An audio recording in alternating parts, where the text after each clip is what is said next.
Olha, eu vou conversar hoje com uma das vozes mais importantes entre os jovens políticos que se elegeram no arrasto dessa mudança conceitual que aconteceu no Brasil, né, com a valorização de posturas um pouco mais à direita, ou às vezes até muito mais à direita.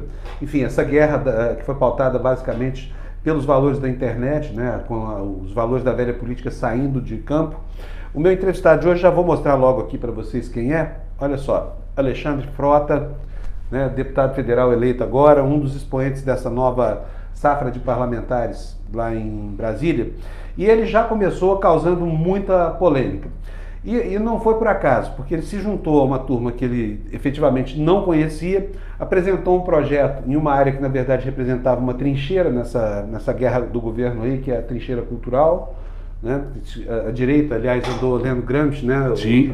E parece que entendeu como se interpretasse as escrituras pelo modo mais literal das Sagradas Escrituras, né? Primeiro de tudo, eu gostaria de você o seguinte: como é que você está se sentindo com essa vida de deputado federal? E eu já vou até antecipadamente avisar que nós não vamos tratar de estigma aqui não. Perfeito. Tá? Nós vamos tratar vai ser uma conversa muito séria para que a gente possa entender o momento presente, claro, né? Claro. Então me conta, Frota, como é que está se sentindo lá? Eu estou me sentindo bem. Estou me sentindo bem. Eu tenho me dedicado bastante. Acho até que é uma obrigatoriedade minha, né? Até por tudo que eu passei na minha vida, pelos meus erros, pelos meus acertos, pelas minhas vitórias e fracassos, sucessos e derrotas, enfim, né? Pela vida conturbada que eu tive durante muitos anos, nesse momento de amadurecimento, nesse momento que eu, né, tenho aí minha filha, enfim, de 7 meses, eu amadureci muito nesses últimos anos. E essa minha chegada a Brasília, eu confesso a você que eu estava ansioso, eu tinha certeza que eu ia chegar a Brasília. Acho que tenho trabalhado da maneira que eu imaginava que eu fosse trabalhar, quase que incansável, fico horas e horas trabalhando, me dedicando e estudando. Eu não tenho medo de falar que eu não sei, não tenho medo de perguntar, de tirar dúvidas, de fazer cursos, de chamar assessores parlamentares, de tirar as dúvidas, a cobrança em cima do Alexandre Frota, bad boy, polêmico, ator pornô e etc., é muito maior do que qualquer outro deputado. Né? Deixa eu te interromper um pouquinho. Tá. Você falou ator pornô. Uhum. Eu queria que você explicasse para as pessoas por que você, que era um ator proeminente na Globo, de repente resolveu fazer filme pornô. O que foi que aconteceu? O que aconteceu na minha vida foi o seguinte: houve uma série de contratempos na minha vida. Meu pai faleceu, enfim, eu vim morar, eu troquei o Rio por São Paulo, eu me dediquei demais às drogas. E drogas, que tipo de droga? Cocaína, maconha, êxtase. E isso me levou ao fundo do poço. Quando eu chego ao fundo do poço, eu fiquei praticamente perdido, assim, sabe? Eu tive um processo com droga muito, muito forte, constrangedor, deprimente, mas que hoje, olhando para trás, 15 anos depois, eu entendo que eu estou tendo a segunda chance, eu renasci disso tudo. E aí, em determinado momento, eu conheci o fundo do poço. Eu fiquei, né, na obscuridão total, ostracismo, né?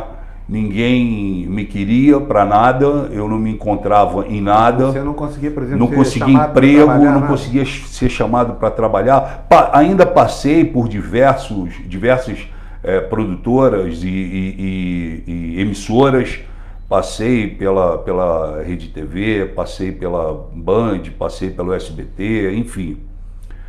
E aí eu falei, quando eu vi que eu não tinha para onde ir, para correr, eu falei, cara, eu vou fazer algo que talvez seja contra a sociedade, a maneira como as pessoas enxergam, mas eu vou procurar o cinema pornô.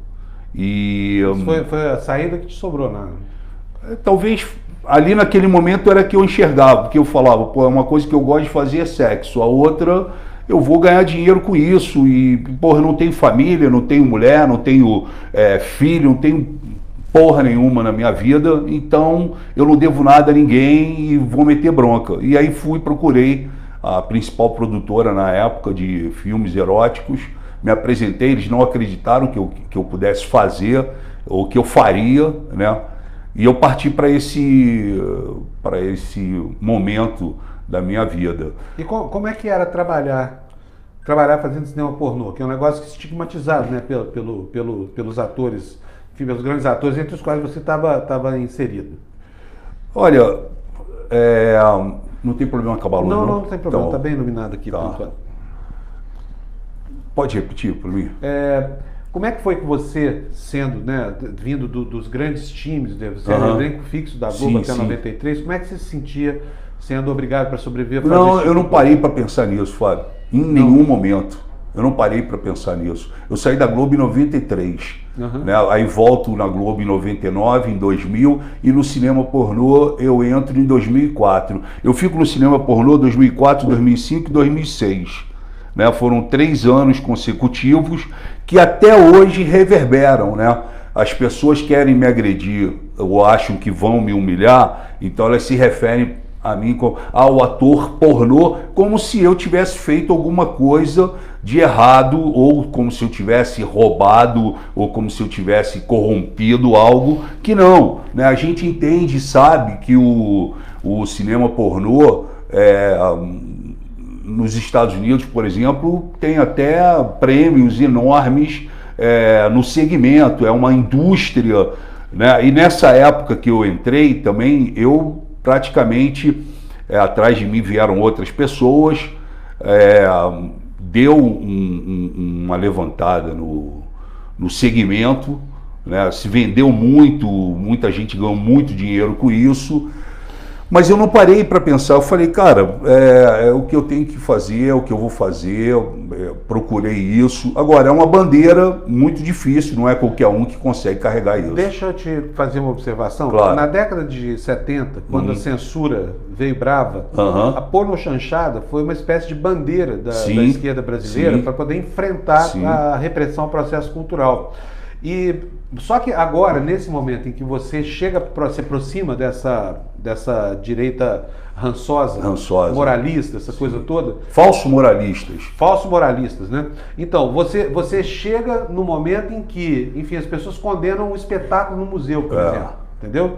Como é que foi se inserir entre essas pessoas, assim, numa situação tão delicada?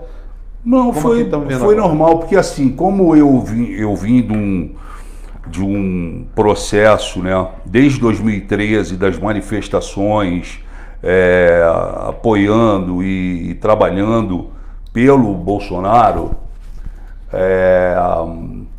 a direita pouco falou sobre isso. Eles tinham uma hipocrisia, conversando com você agora aqui, eles tinham uma hipocrisia velada, né? O Alexandre Frota é ator pornô, mas nesse momento ele está do nosso lado, mas vamos chamar ele para essa esquina, mas não para essa esquina aqui, porque nessa esquina aqui a minha mãe vai estar lá. Você se sentia segregado? Muitas vezes. Mas a esquerda se uniu para poder tentar desmistificar, porque eles já era visto ali a força que eu tinha nas redes sociais. Então a esquerda se une para bater quase que diariamente, né, na situação do pornô. Então como que pode um ator pornô, vê se pode, de direita, tá no meio do conservadorismo, mas é ator pornô, e batia quase todos os dias nisso a esquerda. Hoje, depois de ter saído, né, do Bolsonaro, ter deixado e ter feito esse contraditório ao governo Bolsonaro, a coisa inverteu. Agora é a direita que está fazendo, né? Eles só adequaram um pouco de traidor, Judas, você aproveite os seus 4 anos, você está cuspindo no prato que comeu, você está traindo o Bolsonaro e você é ator pornô. Quando alguém te chama de ator pornô, você fica magoado com Não, isso? Não, porque eu fui ator pornô, né? Foi uma escolha minha. Foi uma escolha minha, eu não devo nada a ninguém, isso não me machuca, isso não mexe comigo. Já conversei com meu filho de 12 anos sobre isso, antes que alguém pudesse, falasse e tudo, expliquei. É um passado meu, eu não posso apagar esse passado, eu não tenho uma borracha para apagar esse passado. Eu tenho que viver esse meu presente e prospectar um futuro.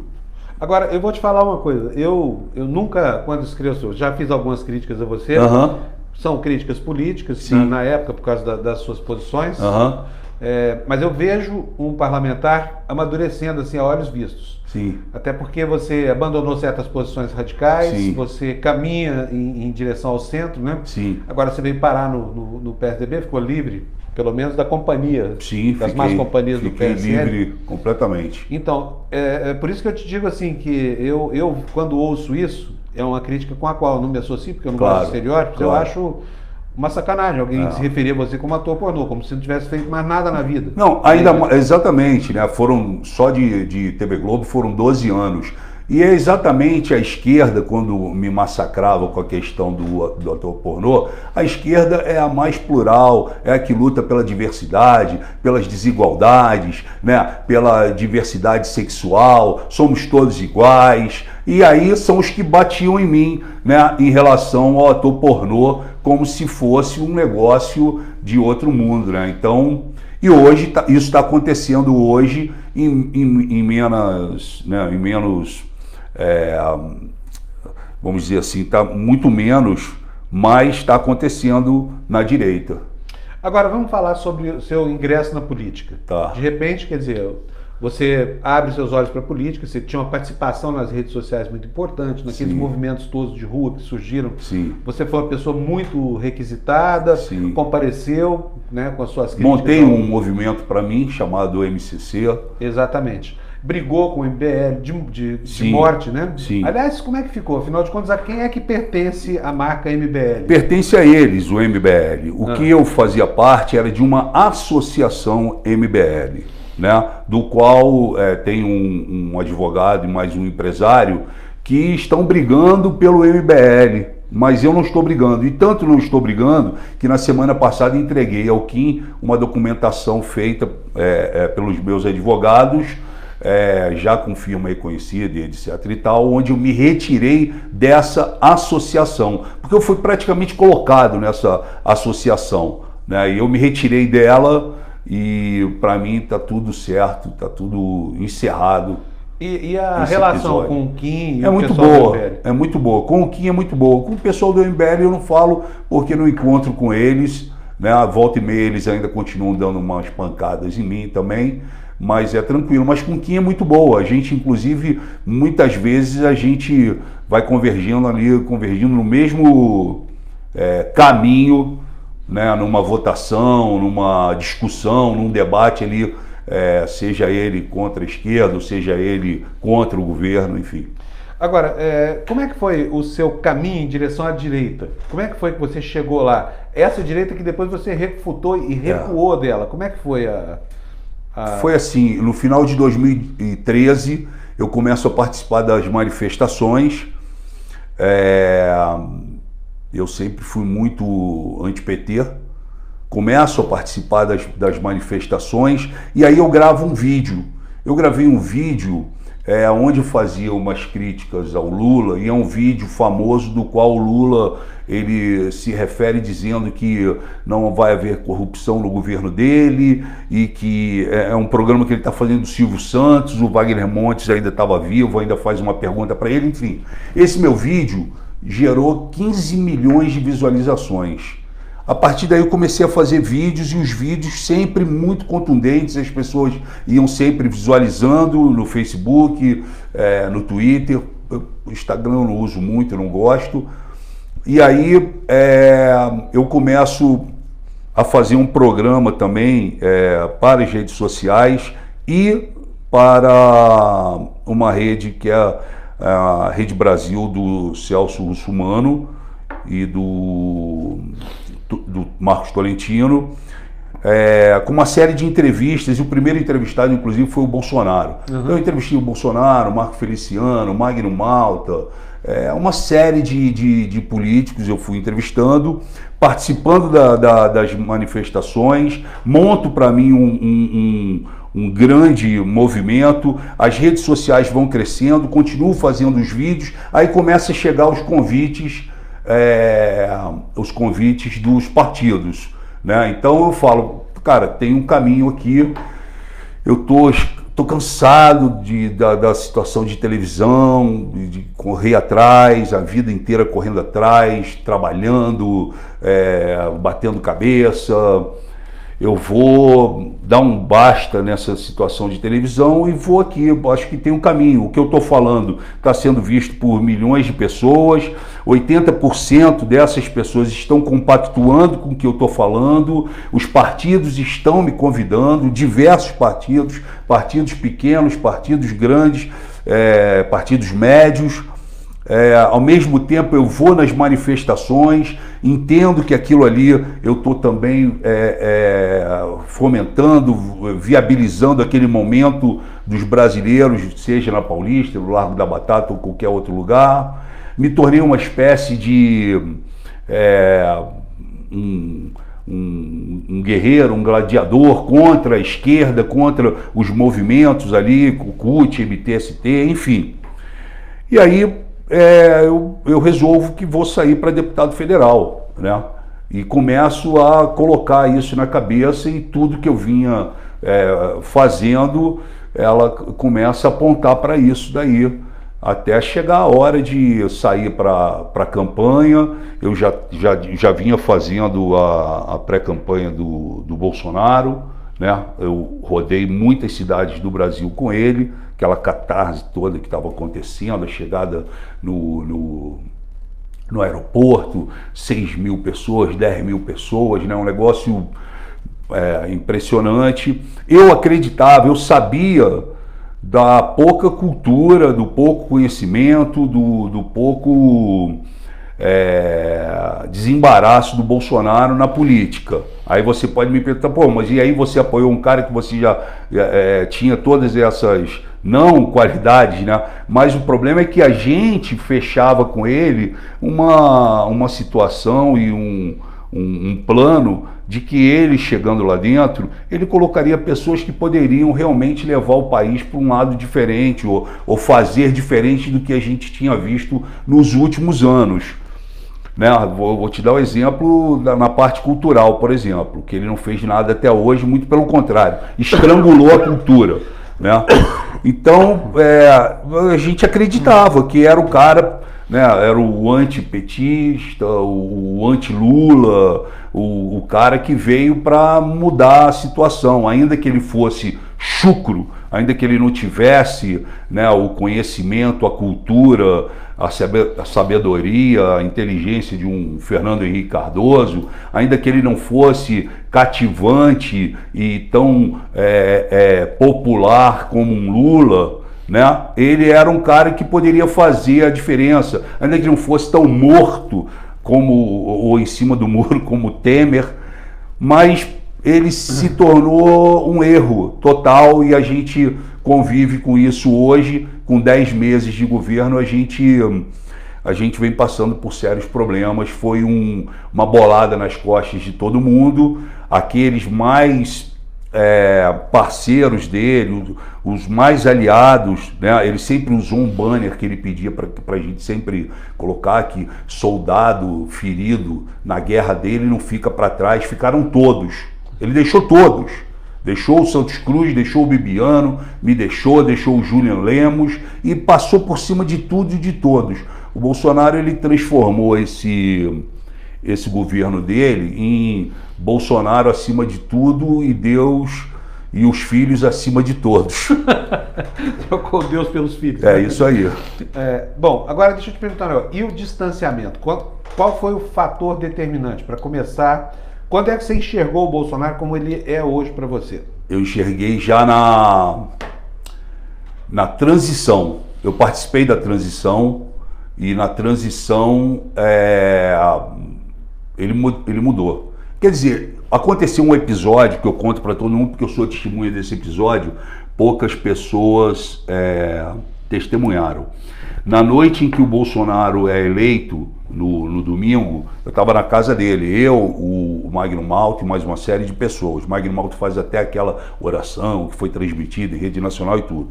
Isso devia ser umas 8 horas da noite, aí a gente sai, eu, o Onyx e Magno Malta, vamos para frente da casa do Bolsonaro no trio elétrico, subimos, falamos com aquela multidão toda, e lá para as 10 horas a gente vai embora pro hotel. E aí quando chega no hotel, a gente come um negócio e amanhã vamos tomar café da manhã e vamos lá para casa do Bolsonaro, que o hotel era do lado da casa dele. Pô, beleza, tranquilo, ótimo. Subiu todo mundo, no dia seguinte desceu, fomos tomar café da manhã, eu estou tomando café da manhã, veio uma pessoa para mim e falou, o Bolsonaro está te esperando na casa dele 9 horas. Falei, pô, beleza. Aí daqui a pouco desceu o Magno Malta, veio, sentou também com outras pessoas. Aí eu virei pro Magno Malta e falei, e aí, vamos lá para casa do Jair? Ele falou, não, me ligaram de lá, falaram que hoje ele vai descansar o dia todo, não é para ir ninguém. Ou seja, Falciane. Ou seja, algo aconteceu das 10 da noite, quando a gente sai do trio elétrico, até 9 horas da manhã, que o cara que rezou, o cara que fez a oração pós ele vencer ali, anunciado a vitória dele, em rede nacional, o cara que esteve do lado dele, de mão dada com ele no leito de morte, o cara que durante 6 anos correu com ele, o cara que deixou de se reeleger a senador para apoiar a candidatura do Bolsonaro, acreditando que pudesse ser um ministro, qualquer coisa assim. De 10 da noite, das 22 horas até as 9 da manhã, algo aconteceu. Isso foi que te deixou apavorado? Não, isso não me deixou apavorado, mas isso me levantou, assim. Eu sempre fiquei pensando, eu nunca perguntei para o Bolsonaro o que aconteceu. Eu já ouvi várias versões, várias situações, mas eu nunca cheguei para ele e perguntei, vem cá, por quê? O que aconteceu com o Magno Malta, que era o teu Robin, vamos dizer assim, ele era o Batman e o Magno Malta era o Robin?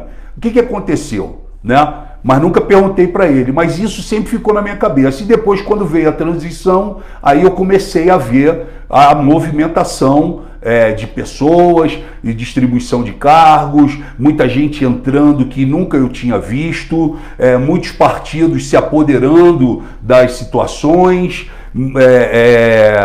conversas de pé de ouvido e uma cena marcante, que o Bibiano entra pelo corredor da transição junto com diversos militares fardados e outros engravatados.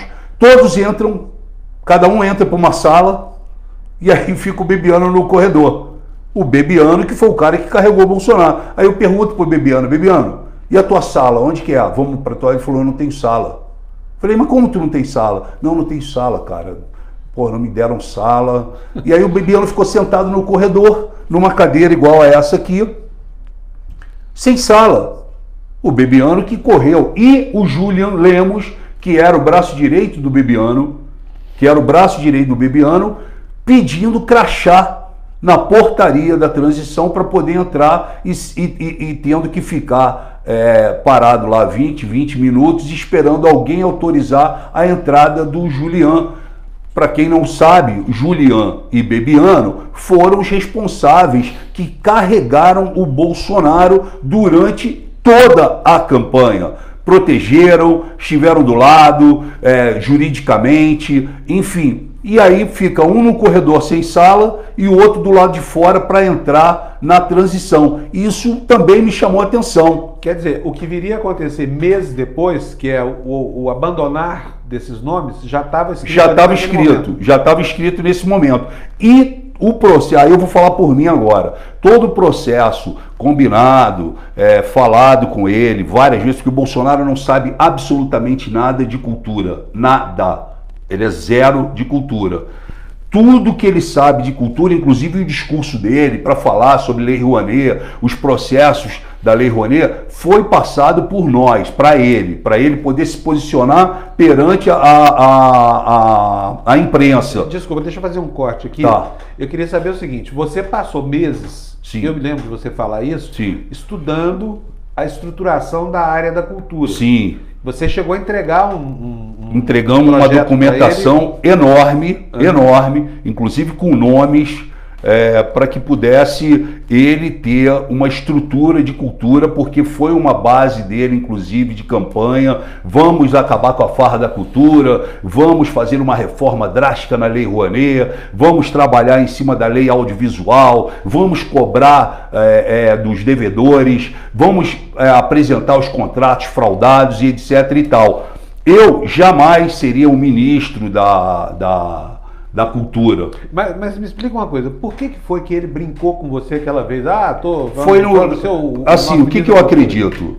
A gente falava quase diariamente sobre a cultura e sobre esses processos. E você deve lembrar que 90% da classe artística tinha, né, a rejeição Bolsonaro, hashtag ele não, e Bolsonaro fascista, machista, homofóbico, enfim, grandes estrelas, grandes nomes do teatro, do cinema e da televisão falando sobre ele, massacrando ele, o pessoal da música principalmente. Então Bolsonaro, ele criou um ranço com a classe artística muito grande, porque ele apanhou. A classe artística tem uma visibilidade grande em redes sociais, etc. Ele apanhou muito forte da classe artística. Então nós falávamos sempre, quase que diariamente, sobre como a gente ia atuar nessa questão cultural. E eu preparei para ele justamente um processo e um projeto para que ele não ficasse tomando bola nas costas, que ele trouxesse pessoas que realmente iriam poder fazer da cultura algo diferente, né?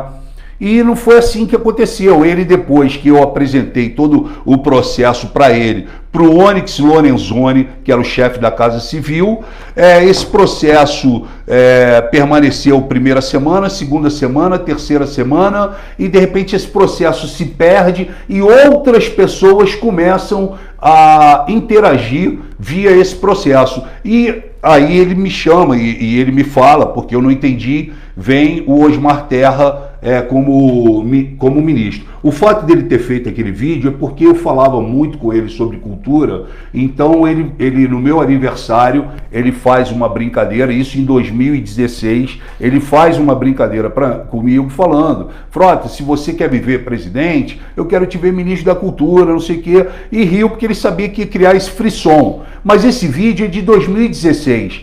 A esquerda pega esse vídeo em 2017, em 2018, e relança o vídeo, como se o vídeo tivesse sido feito em 2018. E aí sim, com a campanha já quente, cria-se um burburinho obrigando o Bolsonaro a ir para a televisão, para as redes sociais. Não, foi uma brincadeira que eu fiz com Frota, inclusive, e aí foi quando eu fiquei sabendo, não vai ter nem Ministério da Cultura, vai se transformar numa Secretaria de Cultura. Então ele diminui a cultura no país, o país que é um celeiro cultural, né, de norte a sul. A gente tem aí pessoas enfim, brilhantes na nossa cultura. Ali eu fiquei sabendo que ele ia transformar o ministério numa secretaria. E até hoje essa secretaria não funciona adequadamente. A coisa de 2 semanas que chegou um novo secretário da Cultura, que é um cara chamado Ricardo Braga, que veio do banco no Rio de Janeiro, indicado por ele. Ele não diz quem indicou esse cara. Inclusive nós convocamos o Ricardo Braga para a Comissão da Cultura, para que ele apresente o projeto cultural dele, o que ele entende de cultura, porque o Osmar Terra, quando foi convocado por mim a comparecer lá, o Osmar Terra tinha dado uma entrevista dizendo que o que ele entendia de cultura era berimbau, que ele só sabia tocar berimbau. Ou seja, ele ali deixou claro para todo mundo que ele de cultura não sabia absolutamente nada. E foi aí que a imprensa fala assim, o Frota queria muitos cargos. Eu não queria cargo nenhum.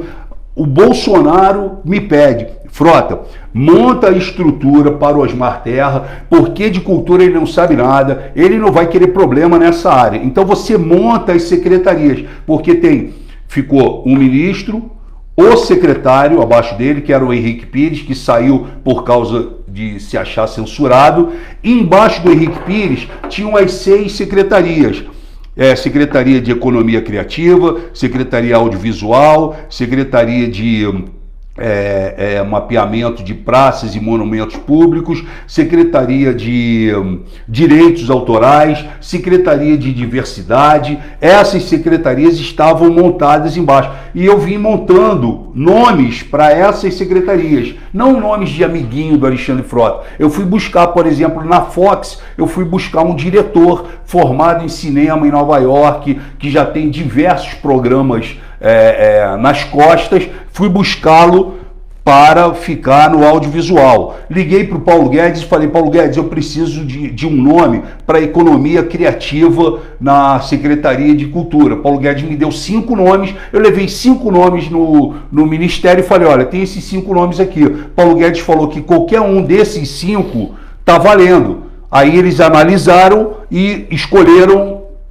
uma pessoa. A mesma coisa foi no audiovisual, no direitos autorais. Ou seja, você está querendo dizer que você buscou indicações técnicas. Técnicas, e montei e apresentei. O ministro estava indo viajar para o Canadá, porque a família dele mora no Canadá. Eu fui até o aeroporto, o Aeroporto Internacional de São Paulo, fiz uma reunião com ele entre o voo dele de Brasília para o Canadá. Ele veio de Brasília a São Paulo, a gente foi para um restaurante e eu apresentei tecnicamente todo o processo para ele. Todo o processo e os nomes. E deixei com ele. Ele viajou para o Canadá. Quando ele voltou, ele encontrou com o Onyx, encontrou com outras pessoas e mudou toda a situação. E passou a operar com várias pessoas do Rio Grande do Sul, que é da onde ele é. Começou a operar com pessoas não técnicas, não preencheu as secretarias. Hoje, a Secretaria de Esporte e a Secretaria de Cultura do governo Bolsonaro são 2 situações extremamente preocupantes. Não existe investimento no esporte. O país, você trabalhou anos em televisão, você sabe o país, como ele vive no esporte e na cultura. Então, ali eu comecei a confusão, aí tive uma briga grande com o Onyx, porque eu não aceitava a maneira como eles estavam fazendo, eu estava vendo que eles falavam em nova política, mas estava se distribuindo cargo, colocando o amigo, colocando o outro amigo, colocando o cara do Estado que gosta dele, e não sei. Eu comecei a ver a armação, e aí eu fui pro microfone e soltei os cachorros lá no plenário, quando eu digo pro Onyx acordar e tudo, enfim. E aí foi o começo do dissenso. Ali começou. Já estava formado o clima. Ali começou, né? Porque o Frota está batendo no governo, está batendo no ministro, o Frota não aceita. Aí eles tentaram, com a milícia digital deles, falar, ele está assim porque ele não teve cargos. Eu não queria cargo nenhum. Até hoje eu nunca tive cargo lá. No PSL, tem vários deputados com cargos no PSL. Eu não tenho um cargo no PSL. Um cargo eu não tive no PSL. Eu nem sabia que poderia ter cargo. Eu não tive um cargo. E aí eles tentaram, com a milícia digital, influenciar as redes sociais e a imprensa, dizendo que eu estava batendo no Onyx, no Osmar Terra e no Bolsonaro porque eu não tinha obtido os cargos. Ô Frota, me diga uma coisa, nesse ínterim, você conviveu com várias anomalias, entre aspas, assim, anomalias graves, por exemplo, até que conspurcam com o próprio processo eleitoral, o negócio das fake news. Sim. Eu queria saber como é que funciona, pelo que você pôde perceber, como é que é a máquina de produzir fake news desse governo? Eu não sei como é que é a máquina de produzir, porque eu não fiz parte disso. Eu sempre, eu tive um voo solo nesse sentido. Mas, por exemplo, o Bolsonaro diversas vezes pegava o celular e mostrava para mim que no celular dele não parava, ele tinha 3 celulares. Então, num dos celulares, não parava de entrar mensagens uma atrás da outra de contas de WhatsApp. Me mostrou isso diversas vezes, meio que, se vangloriando disso. E falava, basta uma palavra minha, por exemplo, ele falava, basta uma palavra minha ou um pedido meu que o negócio aqui, o bicho pega aqui. Entendeu? A gente muda as situações. Então, assim, eu nunca vivi essa situação da fake news, mas eu via fake news dos dois lados também. Eu não posso ser hipócrita de falar que a esquerda não plantava, que a direita não plantava, enfim.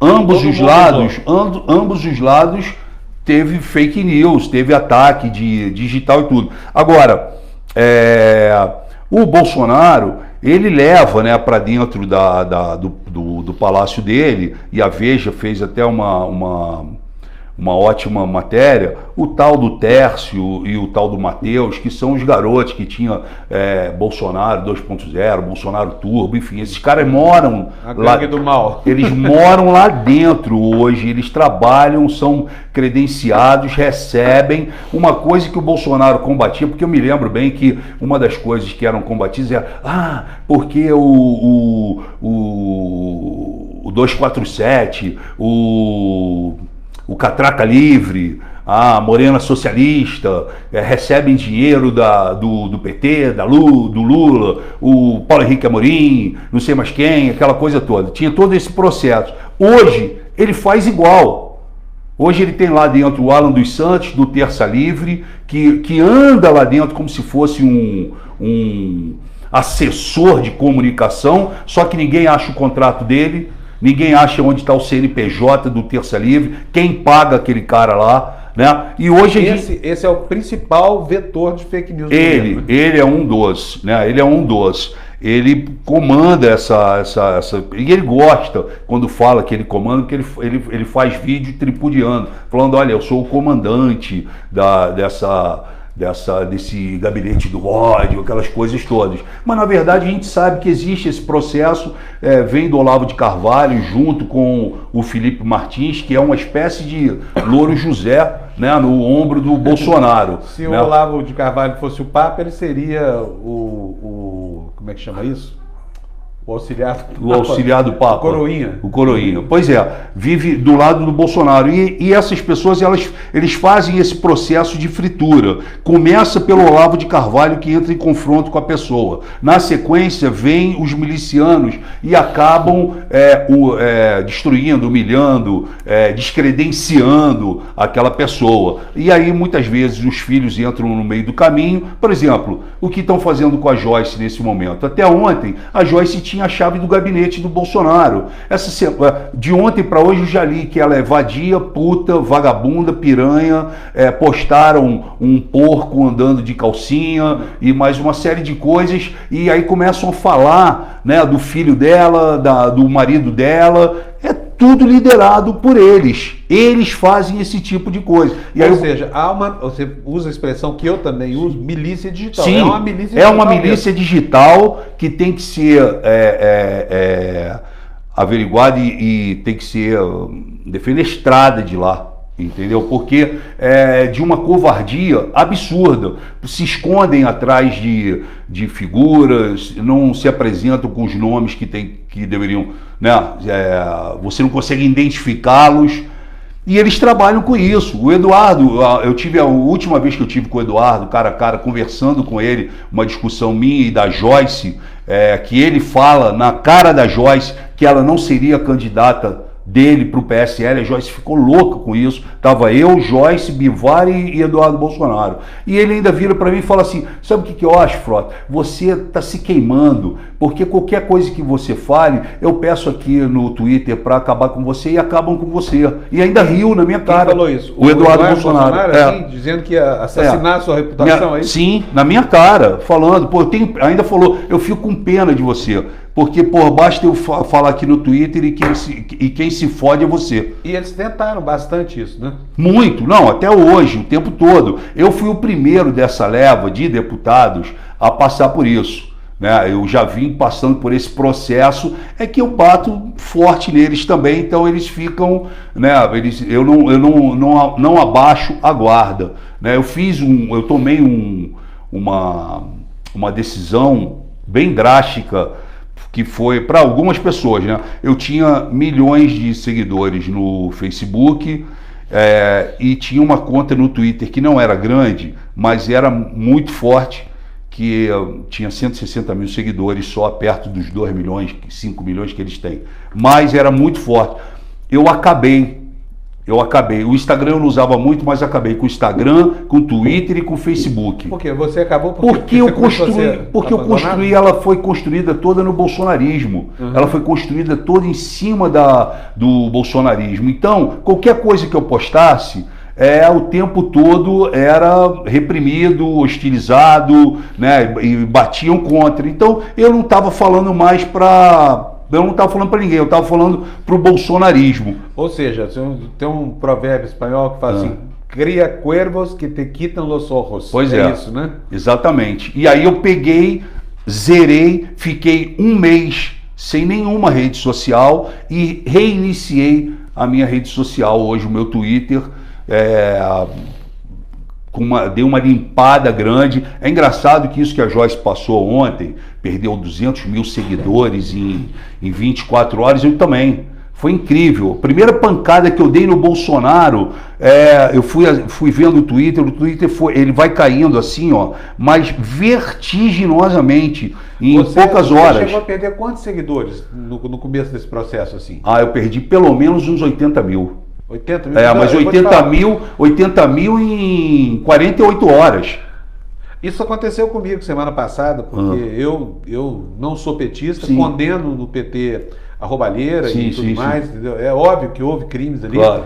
E há uma ala do PT que insiste em achar que essa parte da história simplesmente não aconteceu. Não aconteceu. Mas foi só voltar a falar isso, em um dia eu perdi 1.600 seguidores. Exatamente. É um expurgo assim. É um negócio absurdo. Aí eu limpei o Twitter, mudei de conta, eu verifiquei, entrei em contato com o Twitter e montei uma nova conta. Essa conta ela tem ainda, né, pessoas que se posicionam radicalmente. Eu vi também como eu fui muitas vezes levado, né, por essa é quase que uma seita isso, né, assim, né, é de uma covardia grande, só que eles não chegam não sabem fazer, a direita radical, ela não sabe fazer as manifestações radicais que a esquerda faz. Quando a esquerda vai para a rua e que quebra tudo, que coloca fogo, que ameaça, que vai para o confronto com a polícia, a direita, ela é frouxa nisso, a direita radical. Ela é frouxa, ela não é estruturada para isso. Eu cheguei à conclusão que a direita radical, ela é extremamente agressiva, mas são todos guerreiros virtuais. São todos guerreiros virtuais. Seja, a guerra é só no campo simbólico. Só no campo simbólico, porque eu vou te dar a maior prova disso. Eu apanho todo dia no Twitter. Frota, traidor, você ajuda, você é isso, aquilo, porque largou o Bolsonaro, cuspiu. Eu ando em todo lugar, eu não me privo de nada, eu vou a todos os lugares, supermercado, padaria, cinema, ando na rua, vou a todos os lugares no centro. Nunca alguém chegou para mim e gritou, Frota, no meio da rua. Muito pelo contrário, as pessoas chegam perto de mim e falam para mim, Frota, parabéns, você acordou, parabéns, você fez certo em sair do Bolsonaro, parabéns. Falam na minha cara isso, eu esperava até que eu fosse ser hostilizado na rua. Mas não, agora, na rede social é completamente diferente. Agora, deixa eu te perguntar uma coisa, o cara fica no meio, eu sei disso porque eu apanho demais nas redes sociais também, eu apanho dos dois lados e a gente engrossa o couro, mas tem hora que você fica muito irritado. Sim. Né? E eu queria saber de você, como é que foi vivenciar isso? De repente ser o sujeito ultra querido pela direita, de repente vira o Judas e começa a se desestruturar, vê os seus seguidores indo embora, ou seja, é o processo de virar uma não pessoa, né? Que você viu. Como é que foi? Você tem que ser forte para isso, né? A rede social ela é cruel, né? Você tem que estar acostumado para isso. Eu acho que eu tive um processo na minha vida, no passado, que eu já sofri muitas críticas quando ator, artista, enfim. Então eu já venho com calejado, já venho com o couro grosso em relação a isso. Agora, para quem é pego pela primeira vez de surpresa, fica apavorado. Os deputados que foram à China, lá do PSL, lembra? Logo em fevereiro, e que saiu a bancada da China, que viraram, que foram lá para fazer contrato com a Huawei, para 5G. Para criar todo aquele sistema de identificação, né? Lembra? Que os deputados todos eles eram espiões, que era um absurdo, que não poderiam ter ido. Foi comandado pelo Olavo de Carvalho e pelo Alan dos Santos. Foi aí que começou a minha briga, porque o Alan dos Santos se referiu aos deputados falando, olha, ou faz o que a gente está falando, ou vocês vão se fuder. Mais ou menos isso. Ele falou, aí eu entrei e falei, vem cá, quem é você? Você não é deputado federal, não é deputado estadual, você não é vereador, você não é porra nenhuma. Aliás, você não é nem filiado ao PSL. Como é que você vai falar que os deputados... Fui eu que comprei a briga. Tava lá a Carla Zambelli, tava lá o Daniel Silveira, entendeu? Aí, ali começou. Hoje o Bolsonaro está no Japão, essa semana ele vai colocar o pé dele na China. Eu espero e quero ver se o Olavo de Carvalho vai se posicionar contra a visita do Bolsonaro, como ele foi contra, pedindo inclusive a expulsão dos deputados que ficaram conhecidos como os deputados da bancada da China. Quer dizer, existe aí um processo muito... diferenciado do que a gente esperava. O Bolsonaro, ele se submete às ideias e aos ideais daquele sujeito na Virgínia, o tal do Olavo de Carvalho. Me fala rapidinho, o que você acha sobre o Olavo de Carvalho? Eu acho um absurdo o Olavo de Carvalho, acho ele um maluco, tendencioso, criador de confusão, que em determinado momento entendeu que, por influência dele e dos alunos dele, na cabeça do Eduardo Bolsonaro, ele poderia chegar ao Jair Bolsonaro, e chegou através de Bia Kicis, de Felipe Martins, Eduardo, Carlos. Conclusão, hoje é um cara que indicou o Vélez, que foi um dos maiores desastres desse governo, o ministro Vélez da Educação, levou o Weintraub, que é um absurdo, acabou de comparar o Fernando Henrique Cardoso a AIDS, né? O cara falou mal da Fernanda Montenegro. Esse Weintraub é um degenerado completo. Pois é vergonhoso, é vergonhoso ter esse cara na educação. Mas enfim, o Bolsonaro, ele se deixou levar por esse tipo de envolvimento, que é essa ala conservadora, radical do Olavo de Carvalho, que é um absurdo. A gente não pode achar que isso seja normal ou compactuar com isso. Infelizmente, o Bolsonaro não toma uma decisão. As humilhações feitas aos generais, ao Santos Cruz, ao Mourão, vice-presidente, o Bolsonaro nunca pegou o telefone e falou, Olavo, cala sua boca, o cara é meu vice-presidente, você não pode chamar o cara de canalha, de merda, de vagabundo, porque foi isso que o Olavo de Carvalho se referiu ao vice-presidente do país. E ninguém fez absolutamente nada. Ficou o Bolsonaro olhando, né? E aí o Bolsonaro, e mais uma série de coisas. Foi o Olavo de Carvalho, junto com a trupe dele, implantou que o Eduardo deveria ser o embaixador dos Estados Unidos. O Bolsonaro mexe no COAF, mexe na Polícia Federal, mexe na Receita Federal em função de proteger o filho, faz um acordo com o Toffoli, faz um acordo com o Gilmar Mendes. Quando que você ia imaginar que o Bolsonaro ia fazer acordo com essas pessoas? Não, porque nas nossas manifestações nós estávamos sempre contra Toffoli, contra Gilmar e contra o STF.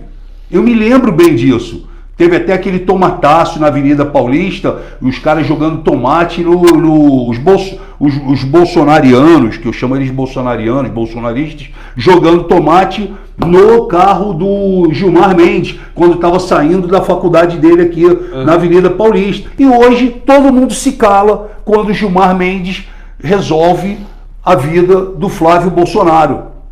Entendeu? Então, o Bolsonaro, ele falou muito, mas ele está fazendo os acordos. Por quê? Ele chegou lá, aquela cadeira ficou maior do que ele imaginava, ele não tem cultura e conhecimento para tocar o barco, ele não aceita colocar realmente as pessoas em volta que pudessem trabalhar de uma maneira positiva e digna do país, ele se deixou colocar em volta dele as ariranhas todas. Hoje o sistema engoliu ele. Acabou.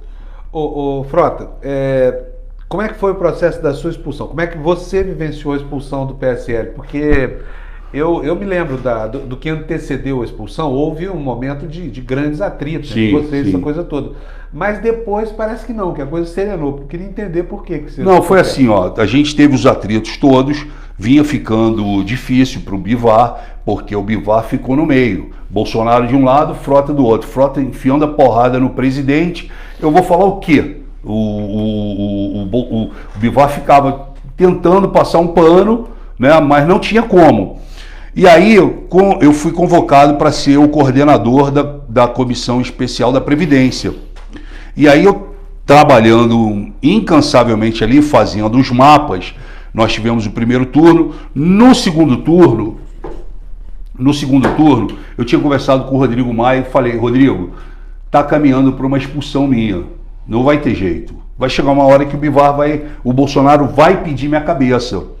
E o Rodrigo falou: olha, se pedir tua cabeça, você já sabe que o DEM está de portas abertas para você. Falei, beleza. Aí eu comecei vários convites de partidos.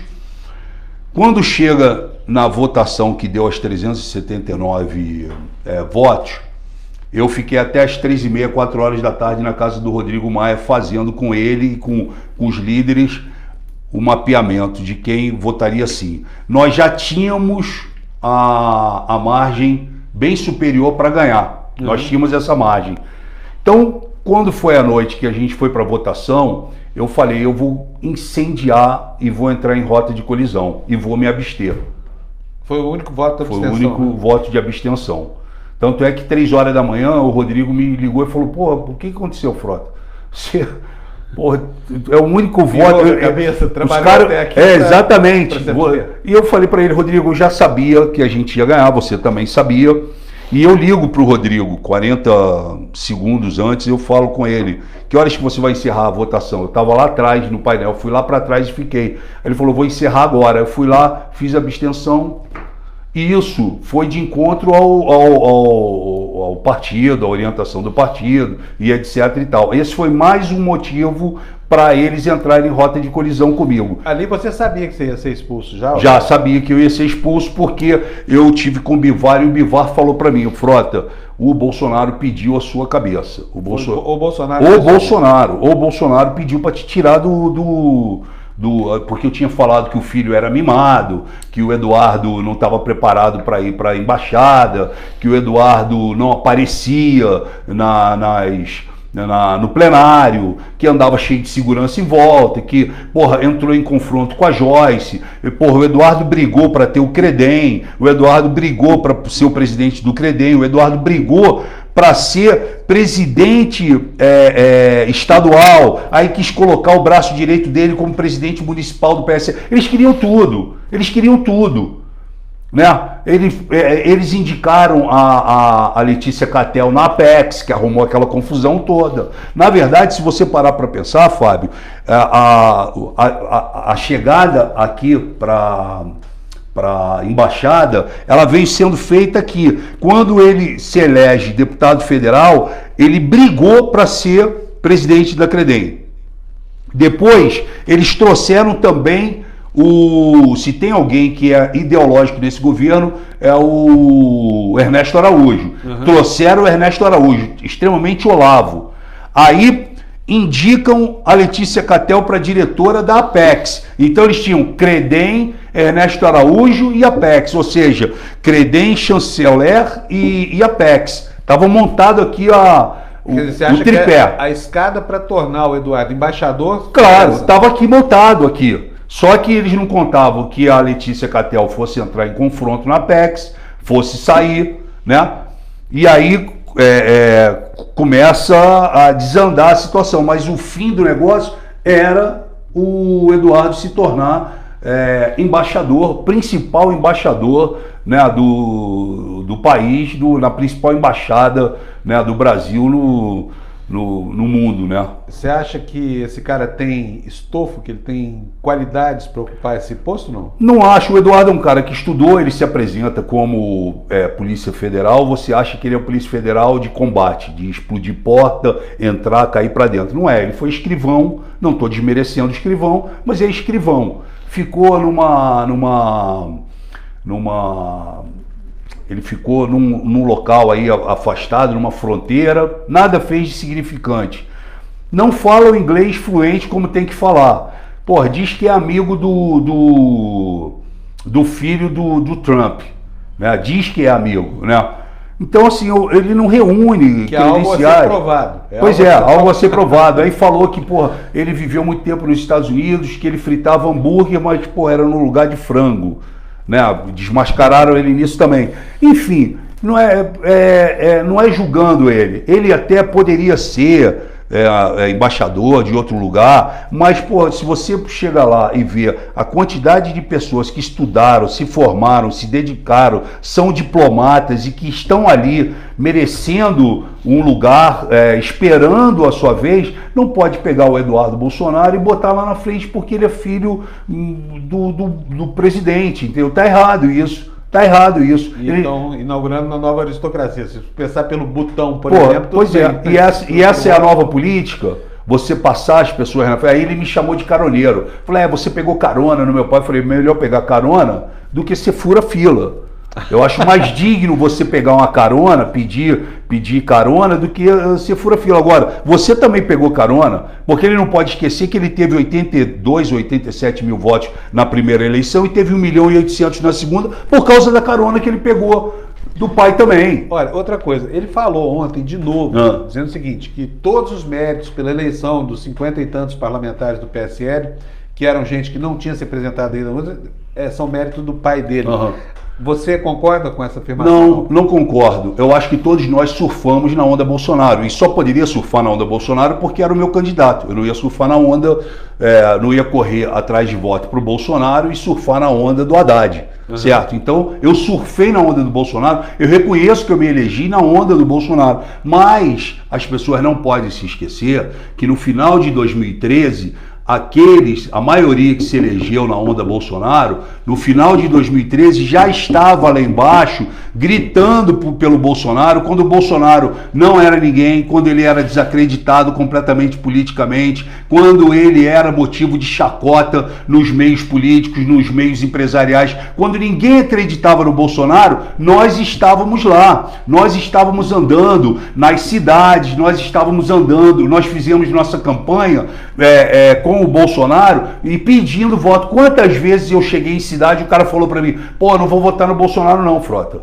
Não voto... Aí eu conversava com o cara, falava, meu irmão, vamos de Bolsonaro, e fazia a cabeça e dobrava. Então nós trabalhamos também para ele, né? Eu acho uma ingratidão. O Bolsonaro é um cara ingrato e os filhos também. O Eduardo, principalmente, em falar sobre isso, porque não é a primeira vez que ele fala, como você aqui mesmo falou, né? Ele já falou diversas vezes que os deputados devem a vida, devem um mandato, devem a carreira ao pai, entendeu? Porque se não fosse o pai e o caramba, se não fosse o pai ele não teria tido 1.800.000 votos também, né? O cara que mora no Rio de Janeiro e se elegeu por São Paulo. Você não se sente devedor de porra nenhuma. Você não se sente devedor de nada. Eu não me sinto devedor de nada, muito pelo contrário. Eu ajudei nessa guerra. Eu fui para essa guerra. Eu estava lá, eu briguei, eu lutei, eu andei, não tanto quanto o delegado Valdir falou, 246 cidades, mas eu andei em 90 cidades, fiz 35 mil quilômetros de carro. O Bolsonaro não fazia as carreatas no interior de São Paulo, eu fazia para ele as carreatas, entendeu? Gritando o nome dele, falando o nome dele, pedindo voto para ele. Então, eu não vejo porque só o Bolsonaro nos ajudou. O Bolsonaro nos ajudou, mas nós ajudamos a produzir esse erro que está aí hoje. Bom, agora, depois da sua expulsão, você foi parar no PSDB, partido que está no centro ideológico, né? Um partido também complicado, tem suas ideias, e tem uma boa parte dos PSDBistas que são bolsonaristas autênticos, né? Sim. Como é que você está se sentindo lá, Frota? Muito bem, muito bem. Eu cheguei bem lá, cheguei tranquilo. Eu fui, quando foi anunciado o processo de expulsão, eu me senti até prestigiado e privilegiado, porque eu tive 9 convites de 9 líderes dos partidos, PP, Podemos, PSDB, vários vieram me chamar, DEM, o ACM e o Rodrigo me convidaram, enfim. E eu tive a tranquilidade de fazer a escolha pelo PSDB. Eu já tinha feito no final do ano a campanha do Dória, os últimos 15 dias, eu e a Joyce entramos na campanha do João. Então, assim, eu me sinto muito bem, me trataram muito bem, a bancada me recebeu muito bem. Existem os bolsonaristas, existem os contra Bolsonaro, mas eu convivo bem com todo mundo. Eu me dedico ao plenário, né? Então, o PSDB, ele é mais low profile assim, do plenário, então isso abriu para mim o campo que eu já fazia lá no PSL. Sou vice-líder, me dou muito bem com o líder, me dou muito bem com o Bruno Araújo, que é o presidente nacional, com o Vignoli, que é o presidente estadual, né? Eu não tenho nada a reclamar. Eu acho que me deram tudo que eu queria, me deram principalmente liberdade, aceitam opiniões. É um partido que, como todos os outros, tem seus problemas, mas é extremamente organizado. A gente senta, a gente discute cada votação, o que cada um pensa, o que cada um gostaria de fazer em relação àquele tema, aquela demanda. O Fernando Henrique Cardoso, por exemplo, ele disse que não foi consultado, que não, por ele o Alexandre Frota não estaria no PSDB, e eu acho que aos poucos eu vou mudando essa maneira das pessoas pensarem em relação a isso, né? Ele é um partido que assim se mostra, com todos os problemas que todos os partidos têm, ele tem se mostrado um partido bem organizado. O PSDB está precisando, nesse momento, se posicionar mais dentro dessa questão política, principalmente no plenário, entendeu? Deixa eu, já caminhando aqui para o fim da nossa entrevista, tentar fazer um ping-pongzinho com você. Bom. Eu vi sua entrevista ao Brasil 247, longa entrevista, muito boa. Né? O Leonardo Atucho lá tentou te cobrar o posicionamento em relação ao Lula, por exemplo. Eu mesmo fui a favor do impeachment e acreditava que a Operação Lava Jato era uma operação movida por um juiz correto, essa coisa toda. Certo. Eu quero saber se hoje você se associa aos que falam Lula livre para que ele possa ser julgado de novo, ou você acha que ele deve ficar na cadeia mesmo enquanto aguarda o desenrolar? Eu acho que ele deve ficar na cadeia enquanto ele aguarda o desenrolar da coisa. Eu acho que ele deve ficar na cadeia. O que você pensa, Frota, sobre o Sérgio Moro? O Sérgio Moro, para mim, eu acho que como para todos os brasileiros, né, até meses atrás era um cara extremamente sem nenhum problema, nenhum peso nas costas. A partir do Vaza Jato, né? A partir eu já vi o Moro ser humilhado diversas vezes pelo Bolsonaro e não se posicionar. Assim, eu acho que ele caiu muito. Ele caiu muito e eu digo isso ali no dia a dia, eu não estou falando para fora, que as pessoas, aquele ufanismo, que as pessoas amam o Moro e etc e tal. Estou falando ali no decorrer desse processo, desse primeiro ano que nós temos, eu acho que ele ficou morno. Né? Carluxo, o que você pensa do Carluxo? Esse, eu vou te falar que eu tenho pena desse cara. Pena ou raiva? Não, eu tenho pena, eu não chego nem a ter raiva dele, porque esse cara, ele é uma comédia, acho ele uma piada, acho que ele não honra o que ele tem pendurado entre as pernas, acho ele covarde, acho que ele promove a discórdia, acho que ele influencia a cabeça do pai, e o pai não sabe ser presidente e ser pai, ele mistura tudo, e ele tem feito mal ao país quando ele entra em rota de colisão com pessoas que poderiam estar ajudando o pai. Se você encontrasse hoje o Bolsonaro na sua frente e pudesse dizer para ele tudo que você pensa, o que você diria?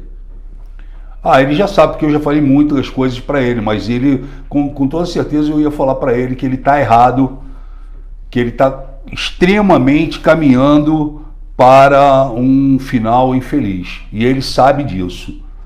E o Eduardo Bolsonaro? Eduardo Bolsonaro, você fez uma observação sobre ele que eu achei bastante pertinente, que ele se elegeu por São Paulo sem morar em São Paulo. É, né? verdade. É isso mesmo. É isso mesmo. Ainda que possa isso, né? Mas isso é um malogro. O eleitor paulista elegeu... os advogados eleitorais dizem que isso isso é permitido ali, em alguma brecha da lei eleitoral. Mas até porque, só para lembrar aqui, nós tivemos, né, um dos senadores mais longevos da história do país, o Sarney, sim, que era senador por um estado que não era o estado onde ele vivia. Pois é, ele negócios. foi eleito por São Paulo, morando no Rio de Janeiro, né? Alguns historiadores aí dizem que ele cometeu uma fraude eleitoral em relação a isso. Principalmente o Marco Antônio Villa. O Marco Antônio Villa, que ele é um estelionatário em relação a isso, né? Bom, agora vamos lá. Alan Terça Livre. Quem é esse sujeito para você? O Alan Terça Livre é um sujeito extremamente doente, tendencioso, ideológico, que quer, de alguma forma, deixar a marca desse conservadorismo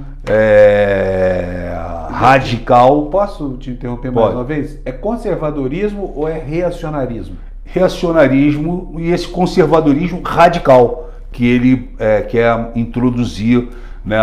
E o Bolsonaro acaba abraçando essa ideia. Ele não passa de um charlatão igual ao charlatão maior de todos, que é o Olavo de Carvalho. Quem para você é o pior quadro desse governo? Quem é o pior quadro desse governo? Eu sei que é duro. Não, são vários assim, né, atuando, mas se for quem está ali do lado do Bolsonaro é o Felipe G. Martins. Se for entre os ministros, acho que Damares, o Weintraub são quadros de extrema importância e estão entregues na mão de pessoas que não poderiam estar, né? Eu acho que o Weintraub principalmente. Você vai trabalhar na campanha do Dória?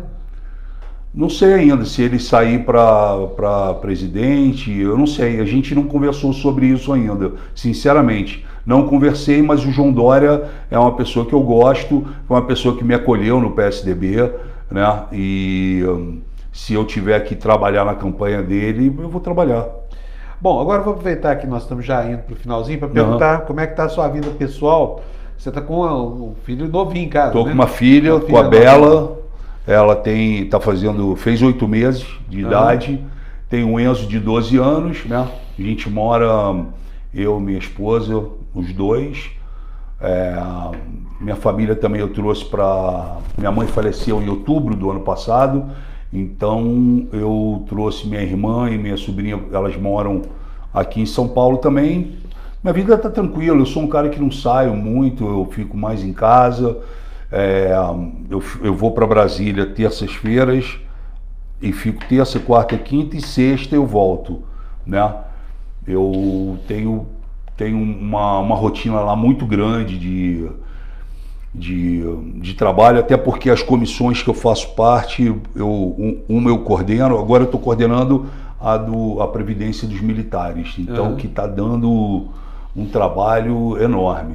Eu vim aprendendo tudo de Previdência nesses últimos meses e é difícil, a gente trabalha muito, eu me dedico muito, né? Porque eu chego muito cedo, sou o último a sair, estudo, vou atrás e tem as rotas de colisão. Você se encontrou na política? Era isso mesmo que você queria? Eu não sei se eu me encontrei, mas eu gosto, eu estou gostando. Acho que eu estou gostando, acho que eu venho fazendo o trabalho correto, né? Eu gosto. Deixa eu te perguntar uma coisa, com relação a drogas, outros problemas que você já teve lá para trás, como é que é hoje? Você está tranquilo? Tranquilo. Zero? Não bebo, não fumo, baseadinho, nada. Sou um cara extremamente careta, já há 15 anos limpo completamente.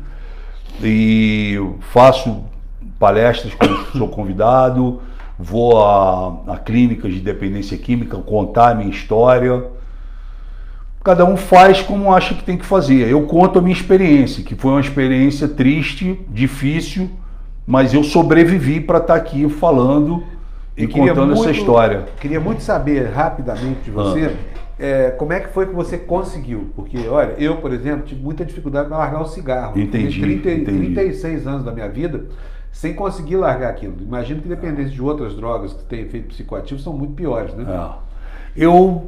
Foi a chegada do Enzo, né? Que o Enzo, ele não é meu filho, é meu enteado, mas quando eu conheci a Fabiana, ela trouxe o Enzo e eu adotei o Enzo já com 3 anos de idade. A chegada dele me ajudou muito, mas eu cheguei num processo, cara, que eu ia morrer.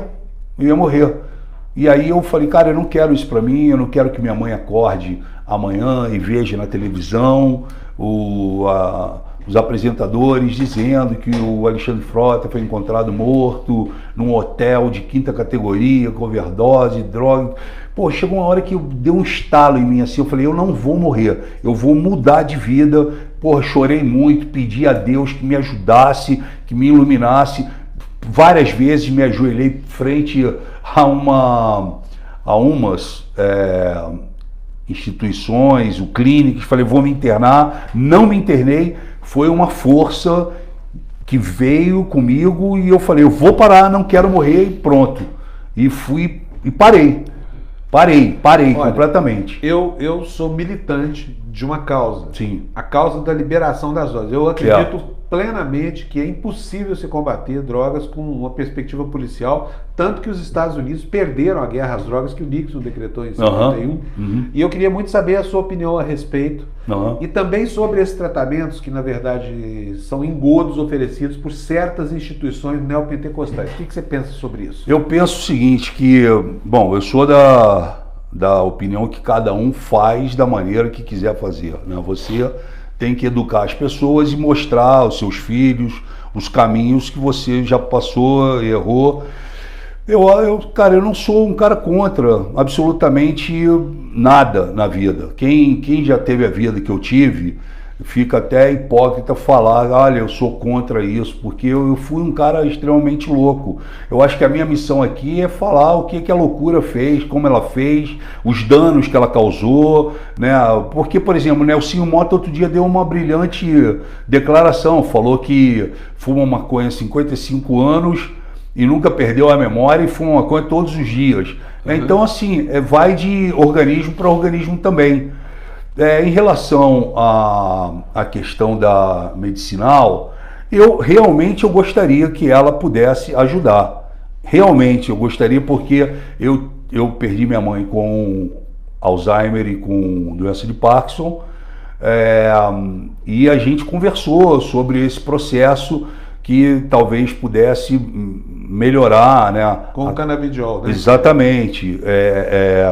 Então, assim, eu gostaria que isso viesse ou se tornasse realmente uma realidade e que deixasse as pessoas conviverem com suas mazelas de uma maneira mais tranquila, se for para isso, né?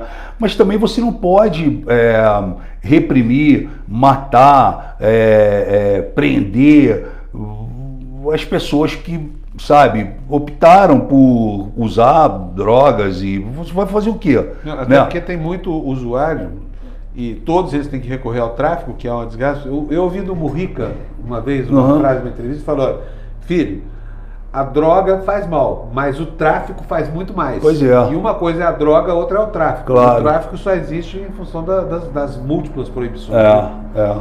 Então, eu sou um cara que penso que a gente pode buscar um entendimento melhor nesse caminho. A gente sabe que hoje em dia a facilidade que os alunos, os jovens, os estudantes têm nas ruas, na frente de escolas, a gente tem que ver para que caminho vai seguir esse...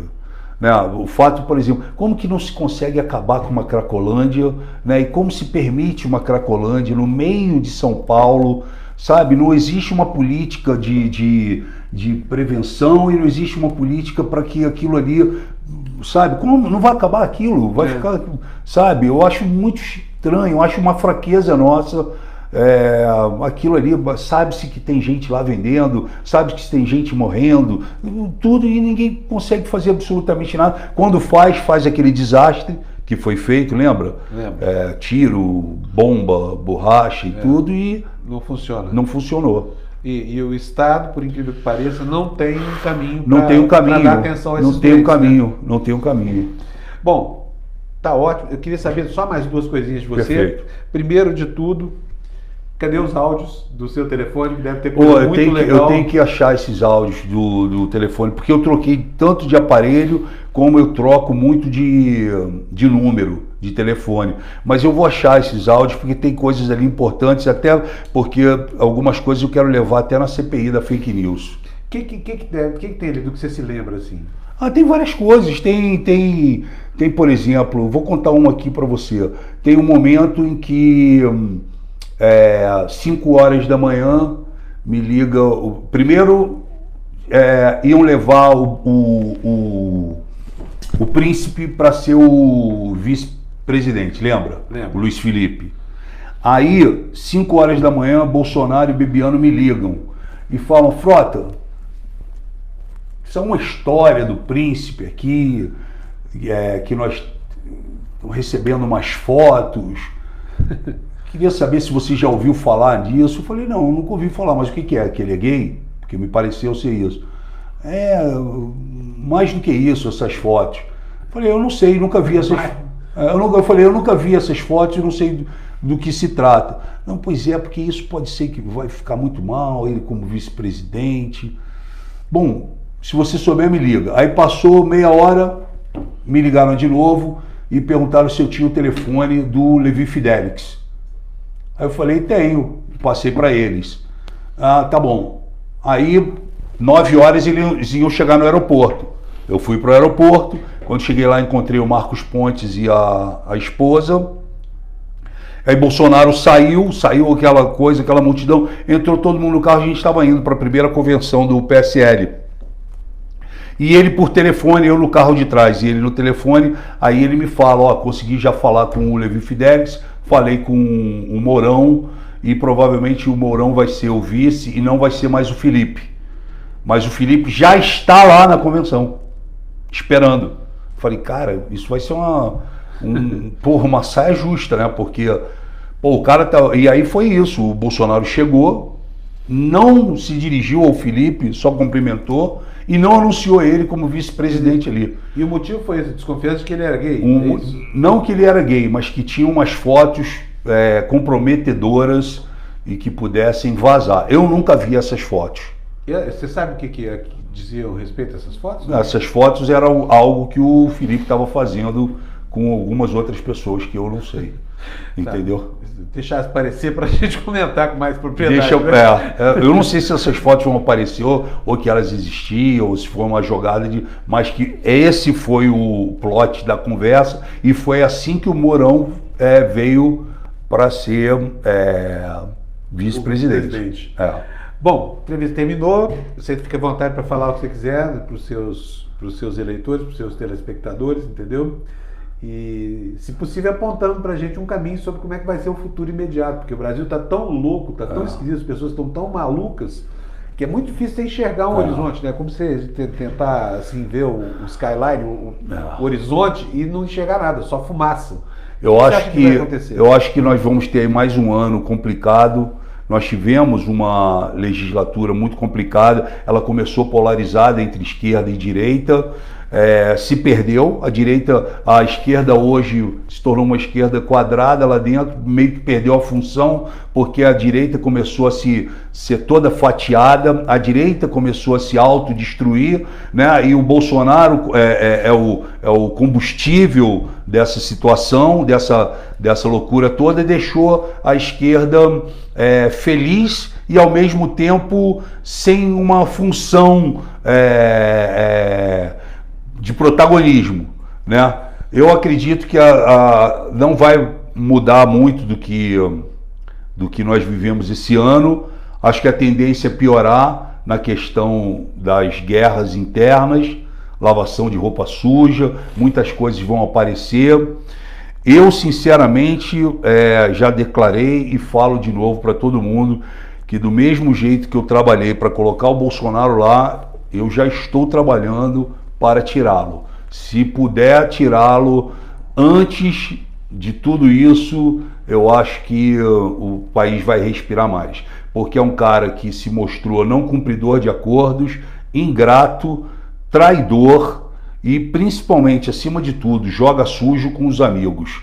Então a gente não pode acreditar, dar crédito a ele. Você está descrevendo uma figura que é um tremendo mau caráter, é isso? Sim, um cara que está trabalhando, inclusive, para o próprio umbigo, para os filhos, um cara que trabalha para os filhos, trabalha para ele, trabalha para aquela corja que ele montou. Então, o que depender de mim, o mais rápido possível, a gente tem que consertar esse erro chamado Jair Bolsonaro. Bom, Frota, foi um prazer. Muito obrigado pela entrevista. Muito viu? tempo também queria te conhecer, boa te sorte para acompanho. você lá em Brasília. Faça um excelente trabalho. Nós estamos precisando Obrigado. de gente para trabalhar direito lá. E, enfim, vamos tocando barquinho, que nem diria o Boechat, né? Conta comigo e parabéns aí pelo seu canal. Muito obrigado. Valeu. Para vocês, gente, olha, muito obrigado pela audiência uma vez mais. E amanhã tem outro entrevistado com mais assuntos importantes para que a gente conheça como é que são os meandros do poder no Brasil, que não é fácil de entender. Tchau. Tchau.